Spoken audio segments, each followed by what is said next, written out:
자, 주제 통합 10강 보도록 하겠습니다. 실증주의 지리학에서는 관찰을 바탕으로 개별적 공간 현상을 이해하거나 기술하기보다 수학, 통계학 등의 계량적 기법을 활용하여 일반적 법칙을 도출하고자 한다. 자, 지금 뭐 얘기하고 있죠? 실증주의 지리학. 여기에서는 수학, 통계학 등의 계량적 기법을 활용한다.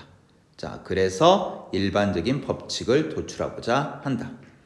자, 이러한 입장에서 실증주의 지리학자 셰퍼는 사람 나오면 무조건 체크. 지리학의 역할이 공간관계를 지배하는 일반적 법칙을 알아내는 것이라고 주장하고, 그러니까 이제 어떤 일반적 법칙을 도출하는 거니까 일반적 법칙을 알아내는 것이라고 주장하고, 모든 지역이 각각 고유한 속성을 지니고 있어 지역적 현상이 그 자체로 기술되고 이해해야 한다는 견해를 비판했다. 자, 지역적 현상이 그 자체로 기술되고 이해되어야 한다. 그러니까 얘는 일반적인 게 있다라는 거지. 근데 이제 여기서 얘기하는 거, 잘 보세요. 요런 거를 뭐 하고 있는 거예요? 비판해. 즉, 각 지역의 어떤 고유한 특성, 개별성 또는 고유성 이런 것들을 뭐 했다라는 거예요?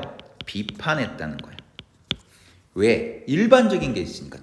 지금 이게 서로 다른 속성인 거야. 일반적인 법칙이 있다라고 얘기를 하고 있어요, 셰퍼는. 그러니까 어떤 그 지역만의 고유한 속성이 있다라는 것을 뭐 해야 되겠어요? 비판해야 되겠죠. 됐어요? 자, 그 다음 볼게요. 실증주의 지리학자들의 주요 연구 목적은, 연구 목적 얘기하네요. 지리적 과정에 대한 과학적 설명 및 예측이었다. 자, 지리적 과정에 대한 과학적 설명 및 예측. 자, 이게 이제 무슨 얘기냐?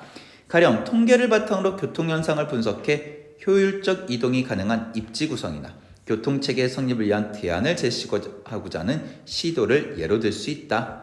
자, 하지만 실증주의 지리학은 공간을 구성하는 과정에서 인간의 선택과 결정을 고려하지 않은 채 지도상의 점이나 그래프, 방정식의 숫자 등을 통해 계량적으로만 공간을 파악하려는 비판.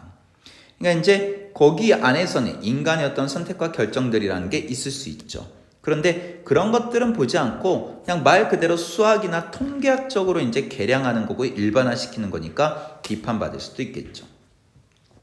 특히 지역의 불균등 발전이나 토지를 통한 부의 독식 등 현실 속 공간 문제는 정치, 경제, 사회적 구조와 분리하여 통계 수치나 도표만으로 설명하기에 한계가 있었기 때문에 실증주의 지리학에 대한 비판은 더욱 가시화되었다. 그러니까 단순히 지리학이라고 하는 게 그냥 뭐 지도를 통해서 보고 그 다음에 뭐 수치를 통해서만 보고 이런 게 아니라 여러 가지 정치, 경제, 사회적 구조 이런 것들과도 관련성이 있을 수밖에 없는 건데 어떤 공간이라고 하는 게.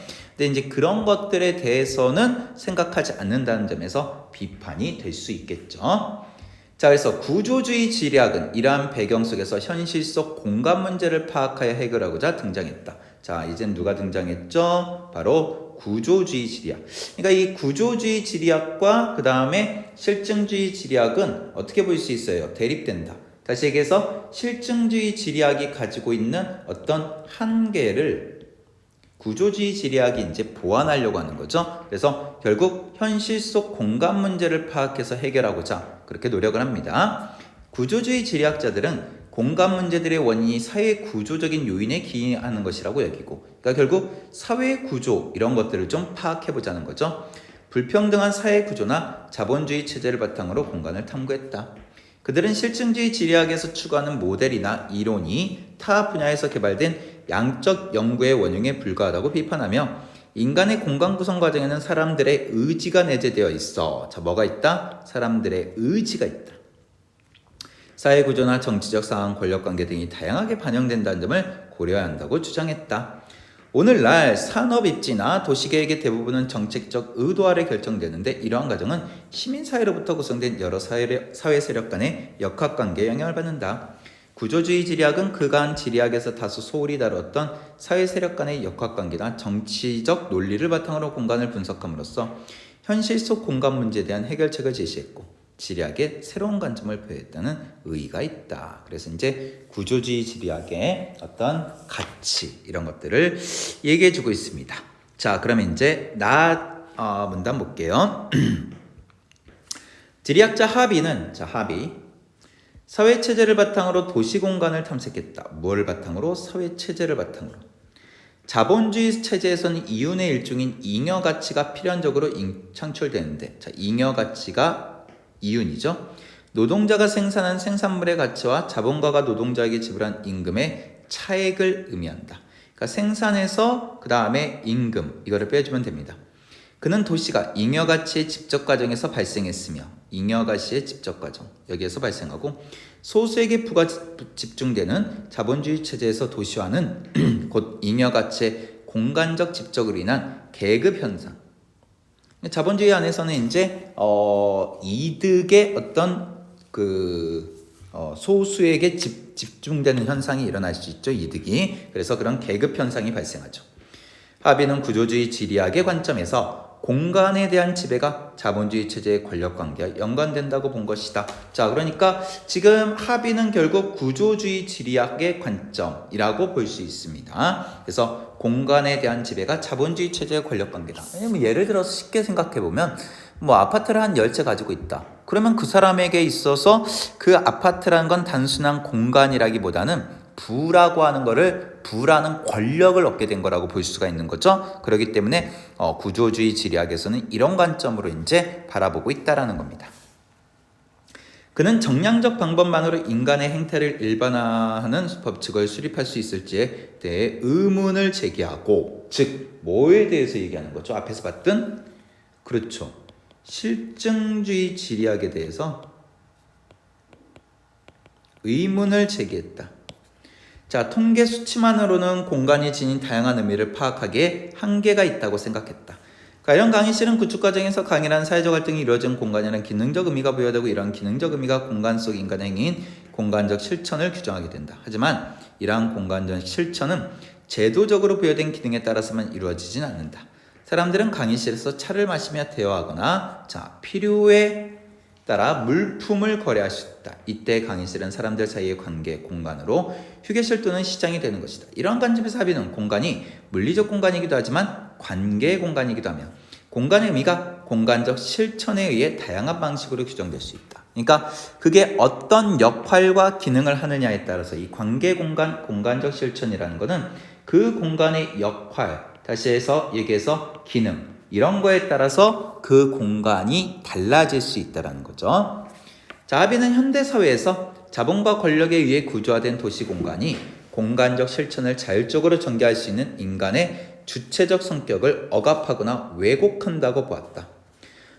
자본주의 체제에서 과도한 생산으로 잉여가치가 지속적으로 발생하여 자본이 과잉 축적될 경우, 자본가와 권력자들은 축적된 과잉 자본을 건조 환경의 대규모로 투자하여 소진함으로써 경제 위기를 모면하고 차기의 생산을 예비한다. 이때 건조 환경이란 개발된 토지나 공장 설비, 주택 잔지, 상하수도와 같은 사회 간접 자본처럼 당장은 비생산적이지만 차기의 생산성을 높일 수 있는 물리적 공간이나 시설, 그러니까 다음에 생산성을 높일 수 있는 그런 시설이란 거죠. 자, 그래서 이제 자본주의 체제에서는 이제 결국에는 이런 건조 환경에 투자를 한다라는 거죠.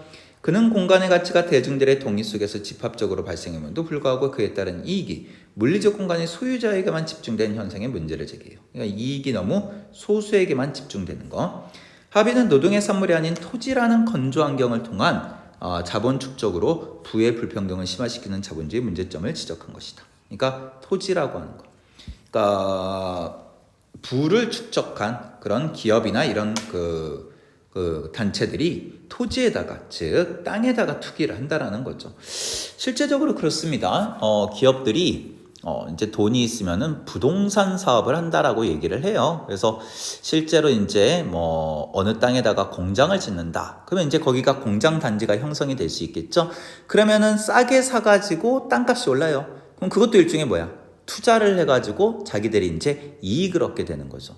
그런 식으로 해서 이제 또 빠지고, 또 이제 또 개발 안 된 데에다가 또 개발시켜가지고 땅을 싸게 샀다가 나중에 값이 오르면 팔고 빠지고 이런 식으로 해서 땅에 대한 투기를 하는 경우, 그러니까 꼭 사람만 투기를 하는 게 아닙니다. 기업도 투기를 합니다. 그러니까 이런 식으로 이제 부의 불평등이 점점 심화된다는 거죠.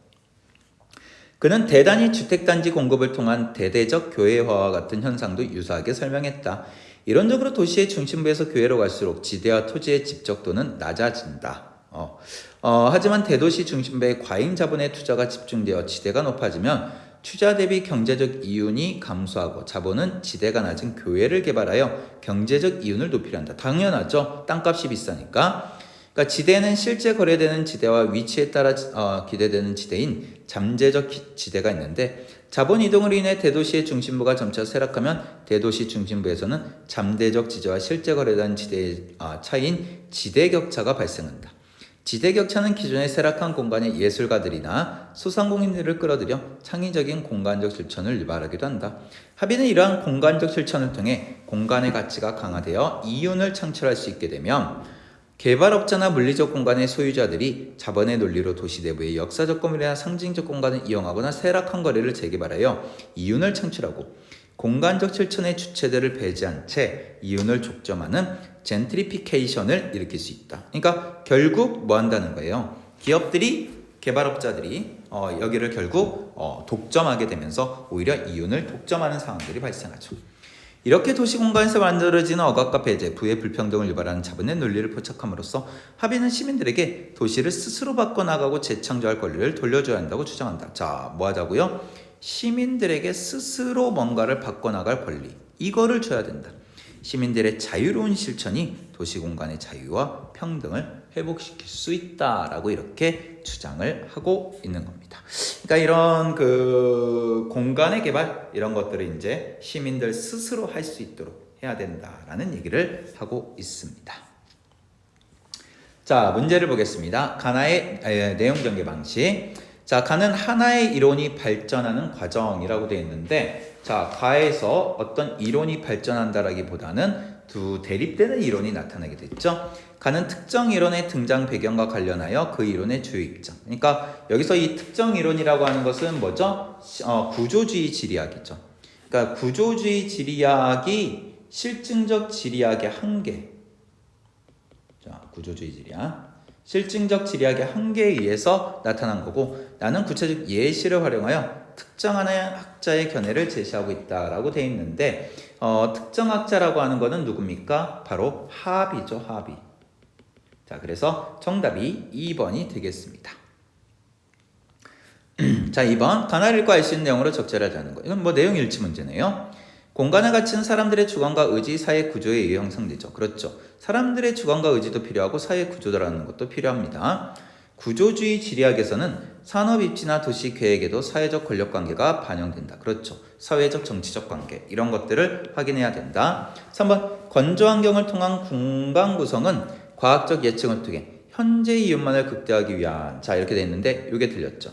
이 건조 환경이라고 하는 거는 당장에는 이익이 형성되지 않지만 자 지문에서 뭐라고 이야기하고 있냐면은 당장에는 어떤 이익이 생기진 않지만은 앞으로 뭐 할 수 있는 이익이 생길 수 있는 그런 것들을 이제 우리가 이제 보통 건조 환경 이렇게 얘기를 한다라고 얘기를 했습니다. 그래서 건조 환경에 계속 투자를 한다라고 얘기를 했었죠. 그래서 현재의 이윤만을 극대화하기 위한 게 아니었죠. 정답 3번입니다.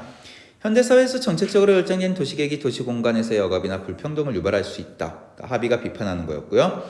실증주의 지리학으로는 공간이 사람들의 실천에 의해 어떻게 다양하게 규정될 수 있을지 예측하기 어렵기 때문에 구조주의 지리학이 나왔던 거죠. 네, 정답이 3번입니다. 자, 3번 문제 보도록 하겠습니다. 자, 잉여가치율은 잉여가치의 생산에 소요되는 자본 중 임금으로 지급되는 자본인 가변자본. 자, 임금이 가변자본. 자, 일반적으로 다른 변수가 동일할 경우 잉여가치가 증가하거나 가변자본이 감소하면 잉여가치율이 높아지고 자본가와 기업의 이윤율이 증가된다. 이렇게 되어 있습니다. 그래서 잉여가치율이라고 하는 것은 잉여가치와 그 다음에 임금으로 지급된 자본인 가변자본과의 비율. 그래서 당연히 잉여가치가 증가하거나 가변자본이 감소하면 잉여가치율이 높아질 수 있겠죠. 그리고 결국 기업의 이윤이 증가되는 거죠. 다음 상징자본이란 위신명예 가치 등을 포함한 추상적 비물질적인 자본이다. 유관 역사적 건물이나 도시의 특정 공간은 시민들의 삶을 통해 그 자체로 상징자본이 될 수 있다. 그러니까 오래된 건물 같은 것들, 이런 것들은 그것 자체로만으로도 어떤 그 의미가 있는 거니까. 자, 그럼 보겠습니다. 선제. 시민들의 자유로운 공간 실천을 통해 도시의 상징 자본이 강화될 수 있다. 그렇지. 이게 물질적인 건 아니지만은 사람들에게 있어서 어떤 내적인, 정신적인 어떤 의미가 있을 수 있으니까요. 2번, 잉여 가치율이 높은 상태가 지속되면 건조 환경에 대한 대규모 투자가 진행될 수 있다. 그렇지. 기업은 이윤이 생겼을 때, 잉여 이윤이 생겼을 때 건조 환경에 투자를 한다라고 얘기를 했습니다. 3번, 자본에 의해 구조화된 도시 공간에서는 상징 자본이 특정 계층의 이익을 위해 이용될 수 있다. 그러니까 이제 이것조차도 누구를 위해서, 소수를 위해서 이용이 될 수 있다라는 거죠. 4번, 잉여 가치가 지속적으로 증가하면 자본가들은 건조 환경에 대한 투자를 통해 자본을 축적하여 부의 불평등을 시발시킨다. 뭐 비슷한 얘기죠. 5번, 가변 자본이 축적될 경우, 즉 임금이 축적될 경우 주택단지 공급을 통한 대대적 교회화를 통해 잉여 가치를 소진하고 이윤을 창출한다라고 되어 있는데, 자, 보통 주택단지 공급을 통한 대대적 교회화라고 하는 것은 과잉 자본을 투자하는 거지. 대도시 중심부에 과잉 자본을 투자해서 그 다음에 지대가 급증하도록 만들어진다. 이런 얘기가 나왔었죠. 그러니까 지금 가변 자본이 축적된다라는 것은 임금으로 지급되는 자본이에요. 그럼 임금으로 지급되는 자본이 축적된다라는 건 임금이 높아진다는 건데, 이게 이제 어떻게 과잉 자본을 투자할 수 있겠어요? 그럴 수 있는 금액이 없다라는 거지. 그래서 정답이 몇 번? 5번이 잘못된 거죠. 그러니까 이렇게 대대적인 투자를 하기 위해서는 뭔가 그 기업이 잉여 이윤을 만들어내야 되는데, 잉여 이윤을 만들어내지 못했을 때에는 이런 이제 투자가 이루어질 수가 없겠죠. 자, 4번 보겠습니다. 기억의 이유를 가에서 찾은 것으로 가장 적절한 것은 이렇게 되어 있습니다. 자, 정량적 자료만으로는 인간의 형태를 일반화하는 법칙을 수립할 수 있을지에 대한 의문, 이렇게 되어 있습니다. 자, 그러면 가에서 이제 어떤 얘기들을 지금 기억의 이유를 얘기하고 있냐면은 결국에 인간이 어떤 것들이 있다라는 거예요. 인간의 내재적 의지가 있다라는 거지. 또 사회 구조나 정치적 상황, 권력 관계들이 다양하게 반영된다라는 거죠. 그래서 이제 계량화시키는 이런 실증주의 지리학만으로는 안 된다라는 겁니다. 그러니까 결국 기억의 이유라고 하는 것은 실증주의 지리학이 아니라 구조주의 지리학이 가지고 있는 관점, 이 관점을 우리가 확인해 주면 되는데, 자, 그거 4번 보도록 하겠습니다. 인간의 공간 구성이나 도시계획 등은 인간의 의지에 의해 다양하게 이루어질 수 있다. 이거를 이제 구조주의적 관점 지리학에서 이야기하고 있는 부분이었죠. 정답이 4번이 됩니다. 자, 5번 볼게요. 자, 보기를 바탕으로 합의의 견해를 뭐해라? 비판하라고 되어 있습니다.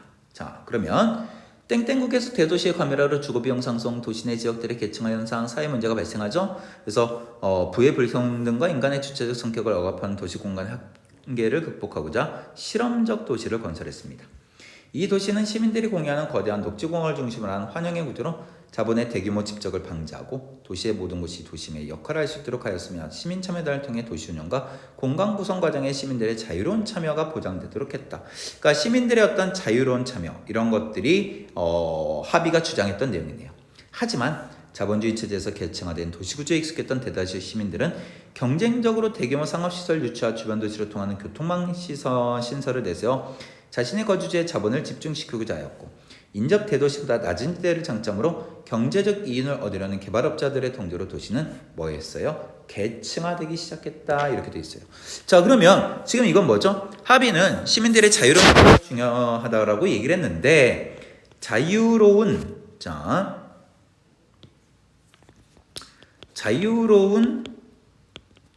참여를 했지만 결국 부의 계층화가 이루어지게 됐다라는 얘기죠.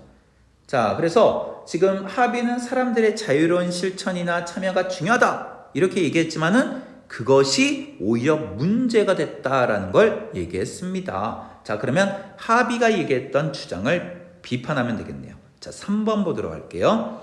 개인의 공간 실천이 자본주의 체제로부터 자유로울 수 없다는 사실을 간과한 채 시민들의 자유로운 실천만으로 도시의 자유와 평등을 회복할 수 있다고 봤던 점, 이런 것들은 문제다라고 할 수 있다는 거죠. 자, 그래서